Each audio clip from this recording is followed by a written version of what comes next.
Hello दोस्तों, आपका स्वागत है हमारे यूट्यूब चैनल पर। आज हम करेंगे जियोग्राफी का चैप्टर नंबर 3 पृथ्वी का आंतरिक भाग और प्लेट विवर्तन की। इस वीडियो में हम पूरा चैप्टर करेंगे। इसमें हम वह क्वेश्चन करेंगे जो एसएससी के दौरान 2021, 22 एवं 23 में पूछे गए हैं। तो आइए चलते हैं आज के पहले प्रश्न पर। और आपको वीडियो पसंद आए तो लाइक कमेंट जरूर करना है। पहला प्रश्न है पहला प्रश्न है निम्नलिखित में से कौन सा वैज्ञानिक अनुशासन पृथ्वी की स्थलाकृति और विशेषताओं के वर्णन और वर्गीकरण से संबंधित है? इसका आंसर होगा ऑप्शन नंबर ए, भू आकृतिक विज्ञान। दूसरा प्रश्न है भूविज्ञान के जनक के रूप में किसे जाना जाता है? इसका आंसर होगा option number C, James Hutton. James Hutton को वैज्ञानिक जनक के रूप में जाना जाता है। तीसरा प्रश्न है पृथ्वी के आंतरिक भाग में कार्य करने वाले बलों को कहा जाता है? इसका आंसर होगा ऑप्शन नंबर सी, बाह्य अंतर्जात बल। अंतर्जाल पृथ्वी के अंदर कार्य करते हैं एवं बहिर्जात बल पृथ्वी के बाहर काम करते हैं। चौथा प्रश्न है पृथ्वी के ऊपरी मेंटल में के अत्यधिक चिपचिपे यांत्रिक रूप से कमजोर और भंगुर क्षेत्र को क्या कहा जाता है?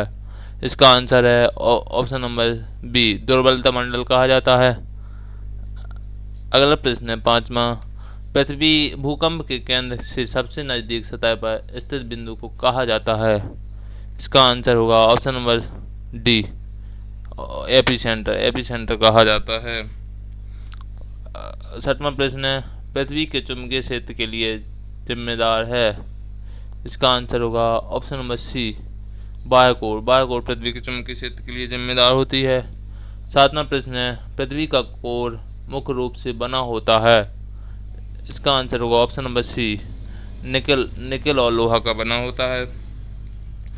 आठवां प्रश्न है पृथ्वी की कौन सी बाहरी परत ग्रेनाइट संरचना की तुलना में कम घनी, मोटी और एसिडिक होती है? इसका आंसर है ऑप्शन नंबर सी, महाद्वीपीय भूपर्वती। अगला नौवां प्रश्न है भूपर्वती पृथ्वी की सबसे बाहरी परत है जो द्रव्यमान के हिसाब से पृथ्वी के 2% से भी कम है। पृथ्वी महासागरीय भूपर्वती और महाद्वीपीय भूपर्वती में अक्सर अधिक फैसिल चट्टानें होती हैं। इसका आंसर होगा ऑप्शन नंबर सी, 1% से कम होती है।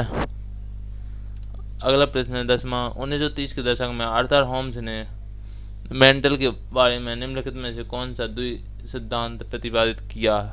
इसका आंसर है ऑप्शन नंबर सी, समय निर्धारण सिद्धांत प्रस्तावित किया।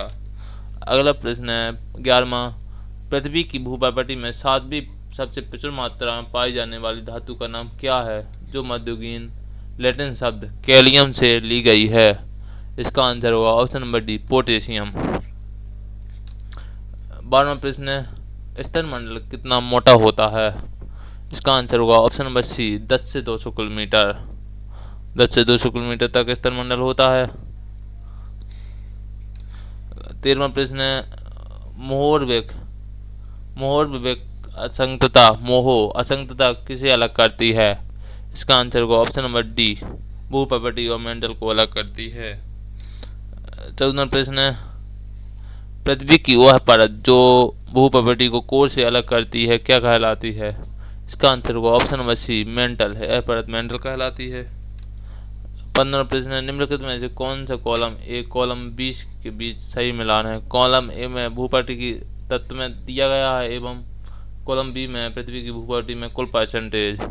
ऑक्सीजन भूपर्वती में 47% होती है और सिलिकॉन 8%, एल्यूमिनियम 28% होती है और लोहा 5% होता है। पहले का होगा सी, दूसरे का होगा ए और तीसरे का होगा बी, चौथे का डी, ऑप्शन नंबर बी इसका आंसर हुआ। 16वां प्रश्न है पृथ्वी के बाहर से अंदर तक पृथ्वी की परतों का सही क्रम क्या है? पृथ्वी के सबसे पहले भूपर्वती पाई जाती है, फिर मेंटल, ऑप्शन नंबर बी इसका आंसर होगा। भूपर्वतीय, मेंटल और कोर। सबसे बाहरी परत कोर है, सबसे भीतरी परत कोर है और सबसे बाहरी परत भूपर्वतीय है। 17वां प्रश्न है, पहचाने कि भूकंप के बारे में दिए गए कथन सही है या गलत। पहला कथन है, जब किनारे पर तनाव घर्षण पर काबू पा लेता है तो भूकंप आता है, जो तरंग में ऊर्जा छोड़ता है, जो पृथ्वी की भूप्रवृत्ति से होकर गुजरती है और कंपन पैदा करती है, जिसे हम महसूस करते हैं। इसका आंसर होगा सही है, ये कथन सही है। दूसरा कथन है, पृथ्वी भूकंप को तब तक पूर्वाभास के रूप में पहचाना नहीं जा सकता जब तक कि उस क्षेत्र में बड़ा भूकंप न आ जाए। यह भी सही है। इसका आंसर होगा ऑप्शन नंबर सी, कथन 1 और कथन 2 दोनों सही हैं। अगला 18वां प्रश्न है, निम्नलिखित में से कौन पृथ्वी की प्रमुख विशेषताओं विवर्तनिक प्लेटों में एक नहीं है। देखिए SSC CPU 2022 में पूछा गया है। इसका आंसर होगा option number A, Nazca plate. 19वां प्रश्न है, पृथ्वी पर प्लेटों के स्थानांतरण को प्रकारों में वर्गीकृत किया गया है। इसका आंसर होगा ऑप्शन नंबर 3 प्रकारों में वर्गीकृत किया गया है। 20वां प्रश्न है, भारत को कितने गति क्षेत्रों में वर्गीकृत किया गया है।